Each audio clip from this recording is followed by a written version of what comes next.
am going to be reacting to Haunted Gaming, the Haunted Gaming that is called Help Me from Super Mario Brothers on the SNES.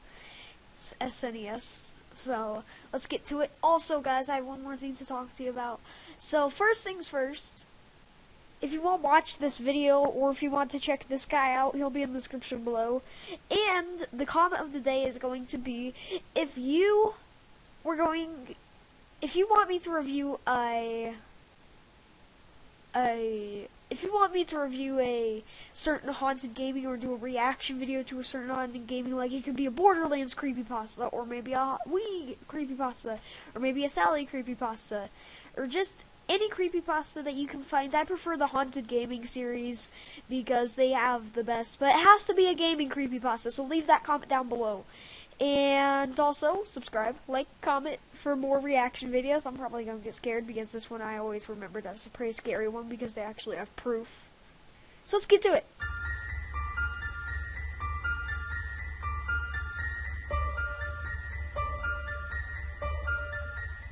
Hello guys and gals, welcome back to another episode of Haunted Gaming. This time, we take a look at a Mario creepypasta called I Hate You, and it's a little special because there's a lot of pictures in this, sort of how we did the Godzilla NES creepypasta with a whole lot of pictures.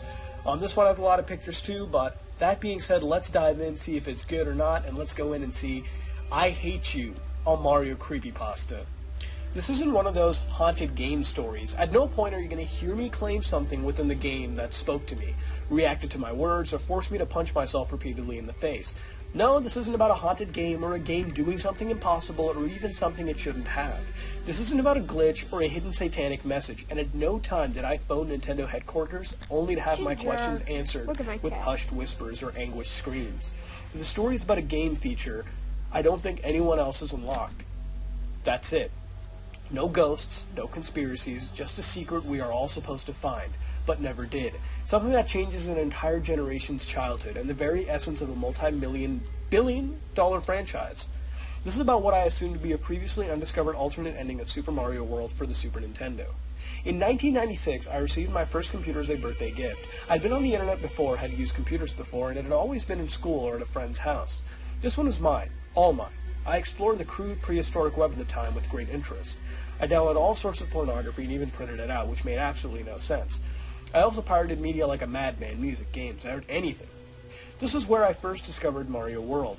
I never had a Super Nintendo as a little kid, so it was all new to me. I downloaded tons of games along with the SNES emulator, but Mario World was my favorite. For over a decade, the same Mario World ROM was my time-wasting hobby. I played it over and over again, beating the game faster and faster until I began to lazily explore the worlds with no particular purpose. Game Genie codes helped immensely. I could turn off the timer and relive a particularly entertaining map for an hour, as I waited for a download or any number of boring events. It was in this manner that I must have beaten and rebeaten the game thousands upon thousands of times. There was comfort in this obsessive-compulsive behavior of this routine, but all of that was shattered when I saw the Blind Boo. The Blind Boo, as I referred to it, was hovering over the exit from the haunted sunken ship level later on in the game. I call it blind because it actually had no visible eyes. It was like someone had made a lazy ROM hack, but I knew from years upon years of experience that this was a normal game. The Blind Boo just hung there over this exit pipe, blocking it. I turned my back on it, but it didn't chase me. How could it? It couldn't even see me. Then I noticed something else out of the sorts. There was a key and keyhole misplaced above the exit. Keys and keyholes are such a way of ending a level in an alternate manner and discovering a secret area. Still, this didn't belong here, and I knew it. For a moment, I considered the fact that I'd actually broken a ROM file from overuse. After taking a screenshot specifically to show all of you Mario Brothers fans out there, I picked up a key and opened the door, figuring the game would seize up and not have to restart. Instead, though, it opened up a new path on the map selection screen. A whirlpool next to Bowser's already creepy head cave thing. I pressed the right arrow and moved into the whirling drain. Oh god, no. This didn't really strike me as odd, because if you're familiar with the Mario World game, there's an area called Star Road that you may note has similar names. Just stuff like tubular and awesome and all manners of dumb words and phrases. Most of the areas were called Vanilla Forest 1 and Donut Mountain 3 and all that, but there were maps with odd names like that. What did concern me, though, was Mario's expression. Surprise? Shock? Fear? I entered the map. Oddly enough, the whirlpool in the middle of the lake began with the standard castle entry animation. Mario walked up to the castle door, looked up, and went in. I could tell it was underwater, though, because the bubbles had periodically immersed in the sprite's mouth and floated to the top of the screen. Inside the castle, it started to look more and more like I was in fact experiencing a glitch. There was no room to jump, no room to do anything but run left and right. I must have gone right for 10 to 20 minutes, just holding the B button and running along at full speed. After a while, I ran into one or two blind boos in the darkness above, then 3 or 4, then the screen was full of them. They just kind of hung there, doing nothing. They wouldn't chase me if I turned my back. As with the previous blind boos, if I made any noise like Mario's jump sound, they would all just kind of shudder a little bit, like they heard the sound of Mario's movements, but couldn't do anything about it. Then, something made me stop and turn the other way. Now I knew beyond a shadow of a doubt that this map was designed specifically to screw with the player, not because a giant bleeding bill was hemorrhaging profusely from its face, but because it was inescapable.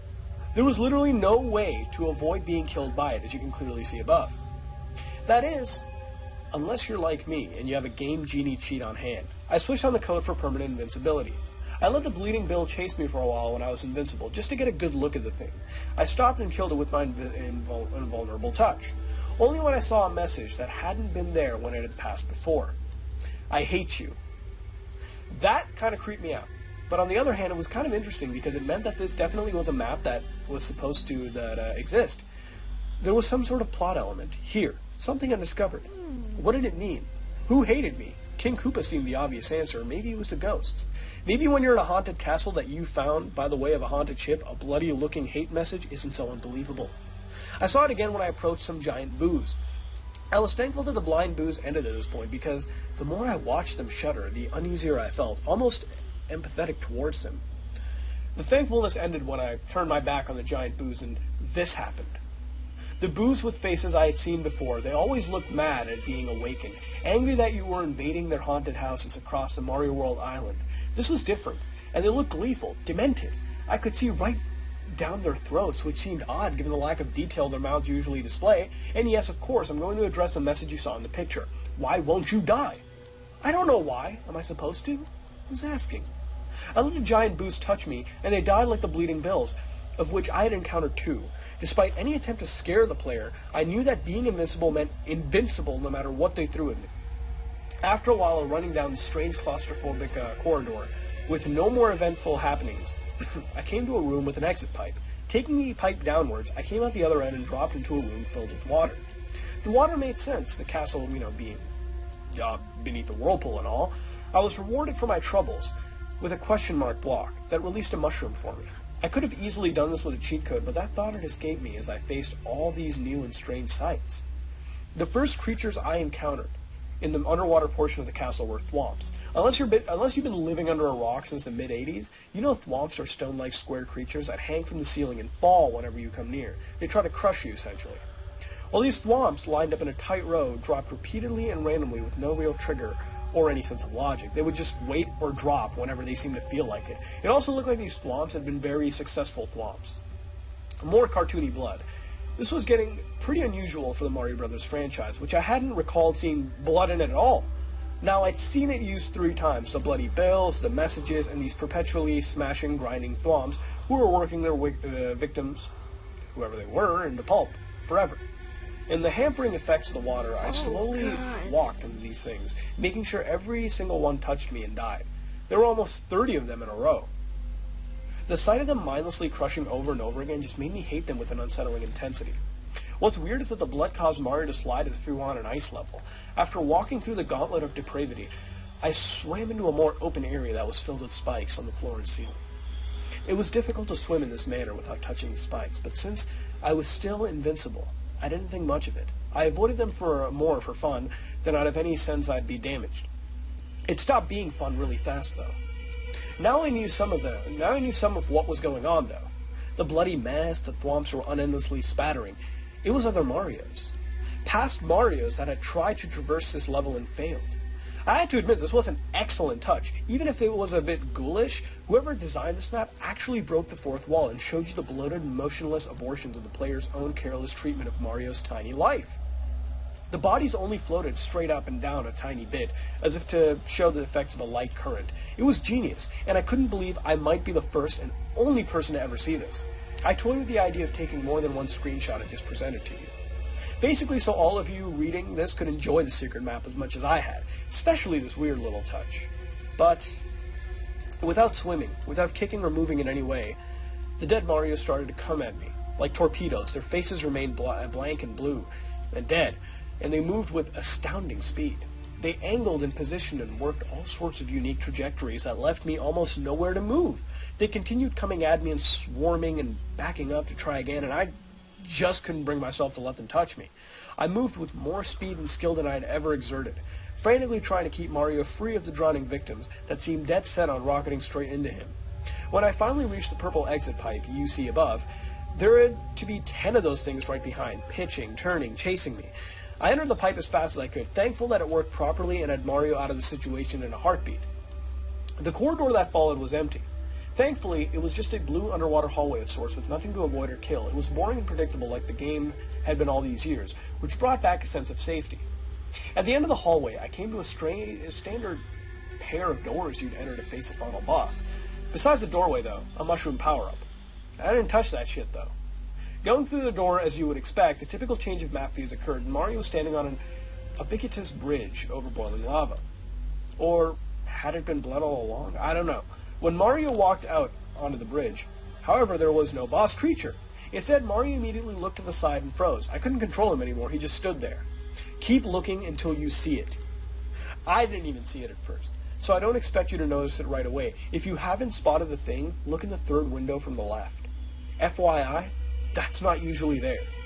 Mario seemed to regain his composure and looked back and forth slowly, surveying the room. There was still no boss, and I still couldn't control him, so I stopped trying and just watched. This went on and on for what seemed like forever. Nothing happened. Then a familiar face walked in from the right, dressed in green, tall, and angry. It was Luigi. Mario recoiled in horror. It's difficult to say that without thinking how crazy it sounds, but Mario really reeled back with a sort of terror that was uncharacteristic for such a peppy, happy-go-lucky mascot like him. Then, Luigi spoke. It was all connecting now. The messages scrawled on the walls, I hate you and why won't you die? Luigi. It was Luigi. He's always been Mario's second banana. The player too, if you will. The one who doesn't get the princess in these early games, no matter how identical he is to Mario in skill set and ability and tenaciousness and bravery. At the end of the day, the game is Super Mario Brothers. He's just the brother. How he must have hated Mario. Who among us wouldn't? Think about it. No matter what happens, Mario always comes back. No matter how many corpses he leaves littering the battlefield, he's always there once more to leap and cheer and get all the adoration. And Koopas hadn't worked alone. I didn't know what this meant at first, if anything. But again, you just have to think it through. How exactly does King Koopa consistently succeed in kidnapping the princess? From day one, from the original Mario Brothers onward, it had always been an inside job. Still unable to control the characters, I watched Mario simply cower in fear as Luigi leapt high into the air, as high as he could in Mario 2, the bastard child of the franchise, if you will. He jumped on the pathetic, weeping Mario again, and again, and again. I was powerless to stop it. When he was done, he seemed to look at Mario's limp body with his overwhelming rage. Then the bridge started to disappear. Soon Mario would be dead. As I looked on, I had an irrational thought. Would it be permanent? Within an instant, as Luigi's turn to seemingly strike a victory pose, like he'd beaten level, Mario awkwardly got to his feet and took him by surprise. Fear and sadness and confusion had given way to anger, and Mario overpowered his brother with little effort. To this day, I'm still haunted by the final result of that wrathful reprisal. There was a map's title. There was a map's title. None of this was a glitch. None of it was a mistake. It wasn't a developer getting back at Nintendo, and it wasn't a ghost haunting a Nintendo card. Please, it wasn't a ghost. It was a planned, purposeful part of the Mario Brothers mythos. If you beat the same level X number of times, a secret part of the world opened, and you learned that from the Mario Brothers through Mario Land, Luigi had secretly been working against you, and was in fact facilitating a repeated abduction and abuse of the princess. But why? Money? Power? No. It was all there. Because he couldn't take out being the one in the spotlight. Not being Mario himself. After Luigi died, well and truly died, Mario just sat on the bridge and wept. I was forced to watch this for minutes on end before the screen had faded to black. I played the rest of the game, though, to see if anything had changed. Nothing else odd happened, as no one would expect this whole ordeal would just supposedly be part of the full actual story. I couldn't access the whirlpool again. I'd seen the events once, and that was apparently all it had allowed. I was back to the game as usual, the same exact game I played since the 90s, and would probably continue to play for the rest of my days. Well, it was the same except for that final image. So, what do I think of this creepypasta? Pretty sweet, to be honest. I like the nod at the beginning of it. No. I get to say that. What do I think of this creepypasta? Oh dear God. Okay, so I love this creepypasta, and I remember this was the first creepypasta that I ever saw. And let me just say that I loved it, and I got hooked onto creepypastas even though they scare the hell out of me to this day. But let's just say that back when I first watched this, I didn't even know what a creepypasta was, so that's how scared I got. And that it was creepy, but I went and watched more and more. I found out about Sonic.exe, I found out about Mortal Kombat.exe, and all those. But what we have to do is we have to actually go through and find some more creepypastas. So I hope you guys enjoyed. Subscribe, like, comment down there. Subscribe, like, and comment. So I hope you enjoyed this Haunted Gaming React video. Let's get back to the show. I'm just joking. Okay, so I hope you enjoyed. As always, peace out. And if you can't peace out, then I'll probably have to do something about it. And that won't be good. So, yeah. Oh, crap. We're tearing down trees today. And I think my dad just broke a window. Alright, guys, I hope you enjoyed. Peace out. I got really scared during this video, so let's get to it. Bye!